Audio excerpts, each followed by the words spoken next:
All right, hello friends. Seen a lot of questions about how anti-gravity generators work over my time as a community helper. Um, I just have this one tri-scanner ship that I made that's only kind of half constructed at the moment, but it'll do for the demo. So basically the way anti-gravity generators work is you set a target altitude. You can then adjust that target altitude. You can do it through Lua, so Arches has something built in to do it, as you can see here. So it's set to 3000, target singularity altitude is 3000, so you can change the target, and if you do that, it will start changing the altitude that the singularity is at a rate of about 4 meters per second, so it's pretty slow. Um, but it does work. But the thing is, the way it actually works is it only works if you're within a certain range of the singularity. So it's currently sitting at 3000. So it will only work once I get above about 2800, I think. So you can see up in the top right corner there, boom. As soon as I pass 2800, my gravity shifted. So right now it's about 0.3 down because I've passed 3000. And as I fall down towards the 3000 mark, it will switch to be going upwards, which you can't really see, but you can see that I'm slowing down in my downward descent. And eventually it will sort of like stabilize. Now, if you want to just park at this height, what you want to do is you want to try and stop at as close to the singularity altitude as you can. So I kind of just like flutter the brakes. So I'm up at 3026 right now. I know my general braking power, so I'll let it start falling down, and at about 3005, I'll slam on the brakes and stop at around 2998, it looks like. 2997, that might be a little too low, but we'll try it. So at this point, if I get out, you'll see my speed says it's less than 1 kilometer an hour. And if you give it 3 seconds, slow count of 3, it should stabilize and drop to 0. It didn't because I was going a little bit too fast. Oh, there it is. I hit the apex and it stopped. So now if you look out of some exit of the ship, you can see that the lines aren't moving. That's a parallax effect. So because the territory boundaries are further away than the ship is, if you were moving at all, you would see it kind of like shifting. It's a pretty good method to just visually see if you stopped or not. I need to actually add a cockpit on this thing so you can see it from near the seat. But like I said, the ship is only half constructed at the moment. So yeah, that's basically how you park in AGG. But an interesting thing about how it works is if you set the altitude up, so right here, now that I'm piloting the ship, it will unfreeze. So if I set the altitude up, the singularity will start moving up. But what you'll notice is that my vertical speed actually kind of wobbles as it starts to go up. So you see my vertical speed, I've got an indicator here, Arches has this convenient thing here. So it tells me I'm going 2 meters per second up, but I'm still well below the singularity. So the singularity is up at 3060, I'm down at 3030 still. So I'm going to keep accelerating up to try and catch up to it. But at some point what's going to happen is I'll eventually get moving fast enough upward that I'll outpace it and pass it. And then what ends up happening is you yo-yo. And you got to be really careful for that. If you're trying to use this to actually like get out of atmosphere or something, you can end up accidentally yo-yoing right out of the range of influence because there's only about 200 meters around it where it works. It's very easy to end up at a point where it's lifting and you're trying to catch up, and then you pass it, and then you fall, and then you pass it, and then you fall, and then you pass it, and you go right out of it, and then you fall right through it, and it doesn't slow you down enough, and you end up crashing down to the ground if you don't have enough brakes to stop. So you got to really watch for that. If you're trying to do this manually like this, it's good to try and actually like kind of flutter your brakes a little bit as you're going. Like just watch and try and keep yourself at about the right height. So if you end up finding yourself going way past it, like shooting up past it, just hit the brakes a little bit to slow yourself down and to sort of settle yourself into around the same spot. It's actually going fairly smoothly here for me right now, but sometimes it can be more of a problem than others. Oh, actually, that's because my brakes are on. Hang on, let me let go of my brakes. So I was dragging behind because of the brakes. So now it's at 3380, and now I just passed it. So now I'm starting to slow down. You can see my red line is getting smaller because I'm way up above it now. I'm at 3450, it's at 3420. So I'm going to start falling down towards the singularity again, and I'm going to bounce right out the other side. And then I'm going to go back up and bounce back up past. And sometimes it's fine. Sometimes you'll just drift up and it won't be a problem, but sometimes it's not fine. And you can end up accidentally ripping yourself out and falling to your doom. That's also a problem if you're trying to come in and sort of like land at that altitude.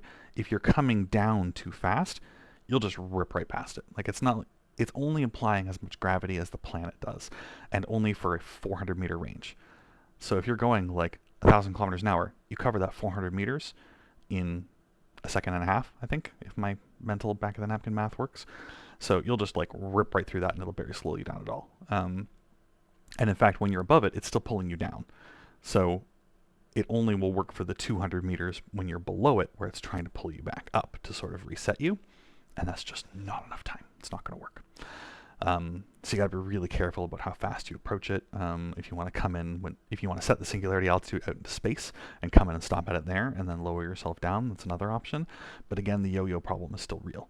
So lots of brakes is your friend. If you're going to be trying to come in and land under a heavy load, even if you're using the AGG to try and get in or out, having brakes so that you can catch yourself is important, and not leaving it unattended. Because like here, I can just get out, and it's still going to keep working. It's still going to keep doing what it's doing. Because the AGG, you can change the settings with the flight script, but you're not actually... Oh, I got it right at the apex, and I think it froze. Nope, okay, I'm moving. That would have been even worse news, because then it would definitely have ripped me out, because if the ship actually froze at the spot that I was at, then the singularity would keep going and the ship wouldn't. My understanding is they added at some point an interface here, oops, where you can actually, oh, set target altitude, here we are. So yeah, you can actually change the target altitude here. So right now it's set for 4,100, so I can bump this back up to 5,000 to make myself keep climbing. But you see now I'm going like 20 kilometers an hour. It's still not fast, but it's definitely faster than I was going before in the up and down. So my yo-yo has definitely gotten worse.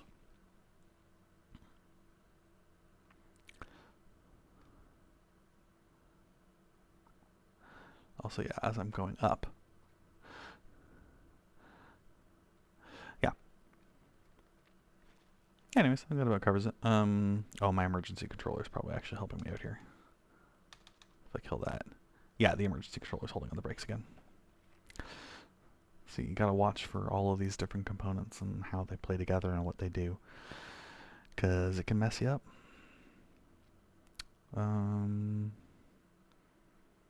Yeah, that about covers the basics of AGGs. When you are frozen, like when you're physics locked and you log out and you log back in, you should remain physics locked. Here, I won't, because I'm not frozen. So at this point, if I log out and log back in, sometimes what happens is the anti-gravity generator doesn't actually load in right away, and you can basically like fall out of the zone before it realizes that you have an AGG generator and kicks in. So sort of like the ship loads and the physics loads, but it doesn't actually know that you have an AGG yet. It's only happened to me twice, I think, in all my time using anti-gravity generators for this kind of thing. But you see I come back in and I'm immediately already moving. But if I get into the seat and set my target altitude to 4236, boom, that's there. And then I'm at 4260, so I need to drop a little bit till I am right about there. I went a little too far down for my comfort, so I'm going to let the brakes go and let myself drift up just 1 or 2 meters. So I'm at 4235. Then get out. Then watch my speed. It's less than 1 kilometer an hour for 1, 2, 3. Nope. Alright, my timing was a little off, but now it's at 0, so ship is frozen. So now, if I log out and log back in, I'll still be frozen here.